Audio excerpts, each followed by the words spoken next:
Dr. Cheryl, we're just roommates. The kids, work, it's taken over our life. Where's the love gone? Help!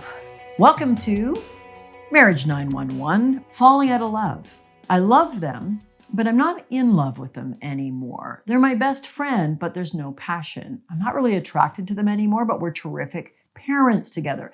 This is an overwhelmingly common issue, difficulty, distress, or complaint that couples bring to me, and the couples that join the Become Passion program. That's my 12-week program that's kicking off right at the beginning of May. Can hardly wait to work with some of you there. That's one of the big complaints. It's not so much for about half of the couples that join me, the big stuff we've been talking about. It's the small, insidious, like the drip of the water that can wear away the biggest stone, which is, I don't feel very appreciated, or I'm quite bored in my relationship. We're good at, doing what I call running Marriage Incorporated or Relationship Incorporated. What do I mean by that? What I mean is you're, getting along as a business of family, right? The mortgage is getting paid. You're both doing your careers or your stay-at-home work. The kids get to school on time. Everybody's getting some sorts of vegetables some of the time. The dog even gets to the groomer when it needs to get groomed or whatever it is. You know what I mean? Regular life, the stuff that takes up the lion's share of our time and our energy. What's left after that? After the kids, if you've got them, after the housework, because that needs to happen apparently, after the gardening, after. Where are the two of you? So falling out of love and into Relationship Incorporated or Marriage Incorporated is an insidious, tricky, it's like a slow death. And sadly, when people report why they got divorced, a good percentage of people say, we just grew apart. How does that happen? Well, I'll tell you how it happens. Exactly what you already know. Life is demanding. We are inundated. We are busy. And when we don't do something critical, and I call it make your love life a hobby, when we don't put our relationship in the forefront, in the midst of everything else, and carve out time, carve out intentionality to spend time with our sweetheart, to edify them, to make sure we're connected, to work on what I call the 3 keys to passion, right? By the way, what a blast it was on Saturday to have so many of you join me for that free 3-hour Zoom workshop we did on the 3 keys to passion, where I talked about communication and intimacy. I talked about thrill and romance, the topic today, how to fall back in love, and where I talked about your sensual and sexual life as well. You rated yourself, you filled out a workbook. We had some amazing shares from those of you there. And I know some of you are planning to join the 3-month program kicking off just in a few weeks here at the beginning of May. If you missed us, darn it, we missed you, but worry not, because there are some more free classes coming your way starting next week. You'll have a chance to join my Passion Masterclass. This is different from the live Zoom workshop we just did. These are live classes I teach, and I'll be teaching the same class on 3 or 4 different occasions. And just today, we've opened up the doors for you to choose and register for your free masterclass. You can click the link below and you can go to this wonderful page where it will show you the 3 or 4 different times. There's a drop-down menu. Choose the time that works best for you and your sweetheart, ideally, because I'd love the 2 of you to attend together. Join me, and you're going to hear a lot more about those 3 keys to great relationship. You can rate yourself where you're strong and weak. You're going to get some really good details of how to start working on your relationship right now, like you are in these videos. And you'll hear a lot more about the 12-week program. Doors to that are opening next week as well. And as I said, we're kicking off in the beginning of May. Most importantly, though, come to one of these Passion Masterclasses, because I will stick around at the end, usually for over an hour, and I'll answer your questions about your unique relationship issues. Like, for example, today's topic.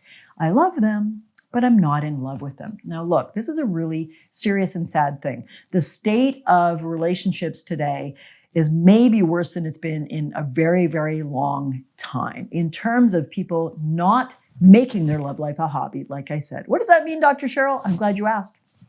Think about a hobby, like literally think about the word hobby.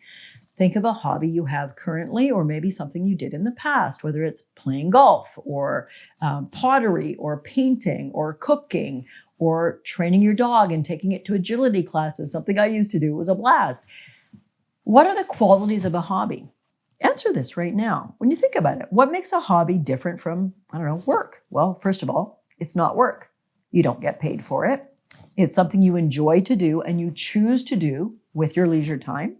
It's something we usually want to carve out time for, make plans for, and make sure it happens. It's something that we want to do for ourselves. It's something that we value, and it's almost always something we'd like to improve at. So we consult a golf pro, or I went to a really good dog trainer to learn how to do agility more with my dog, where she runs through the hoops, literally and figuratively, etc. So a hobby is something that lights us up, right? When you think about a hobby, you don't go, oh, I have to go do my hobby now. The way we might feel about talking about our relationship or going to work to get our taxes finished, etc., right? It's a really important mindset shift. And this shift really changed the relationship of Joan and Jeff, a couple that did my program 2 years ago now. They're in the testimonial page. You can find out about later. If you want to hear the video testimonials of these couples I'm referring to, they say it all in their own words, far better than I'm saying it right now. But Jeff talks about how he and his wife have had a business together, kids together, grandkids together for 30 years. And he said they were great at communicating about business, but they weren't having any fun at all. And he says in his video, I learned about making my love life a hobby. He says, now we kiss goodnight, we hug hello, we say, how you doing? I love you at the end of the day, even when we don't feel like it, because maybe they've had a rough day. We all do sometimes as a couple, right? He says, I take my wife on date nights every week. We're having more fun and more sexuality and more happiness than we've had in a very long time. That's what it is. To take what I'm offering you and run with it, everybody, to actually make the decision right now. I'm going to make my relationship more like a hobby. I'm going to create time for it. I'm going to plan dates. Better yet, get a date jar. Both write down some ideas. Go to the internet and Google up great date ideas for under $10 or great fancy date ideas. You can do this. It's all out there. There's great ideas. I'll give you a ton, but there's other great ideas out there. Put it in a jar. And once a week on a Wednesday night or a Saturday morning, me and my hubby do Friday night date night. Pull one out and do it, whether you want to or not, whether you feel like it or not. Action creates change. And you don't always feel like going golfing. You might be looking forward to golfing in the abstract, but it's pouring rain and you had a bad night's sleep and you're kind of like, maybe I won't go. And what happens when you go? You always are glad you went. You're always glad you made the effort. So make your love life a hobby. To review, great couples are not an accident. They learn to grow in the 3 areas I call the 3 keys to passion. They learn communication, apology, how to deal with verbal abuse, how to deal with not communicating about the tough stuff or just being bickery or picky, how to apologize well, how to learn to approach the tough topics, money, sex, kids, your mother, whatever it is. And I'm not being facetious. Tough topics that make you fight a lot. Learning how to handle those with skill and techniques that actually work. Techniques that actually lead to behavior change and improvement in your relationship like they did for Jeff and Joan. Then we move into the topic I call thrill. That's what we're talking about today. How can you reignite some fun, some romance, some surprise? Go bowling tonight. Buy some sexy lingerie. Buy a kinky date book and do those things, because thrill is romance. It's fun. It's cherishing each other. It's laughing more. And it's also getting a little more fun and funky in the bedroom. So the moral of today's story is Marriage 911. We're okay. We love each other. We're great with the kids. We're kind of bored. Does not sound like an emergency, but it's like a slow gas leak in your love that can eventually overtake you. So please, right now, send your sweetheart a love text. Tell them, I'm going to take you out this weekend. We're going to do something fun. Make sure you block off Sunday morning or whatever it is. Take action, because change only happens when we take action. So the action I want you to take, if you haven't already, and you are resonating at all with me in this material, please join me for one of my free Passion Masterclasses starting next week. Pick the time that works for you and your sweetheart.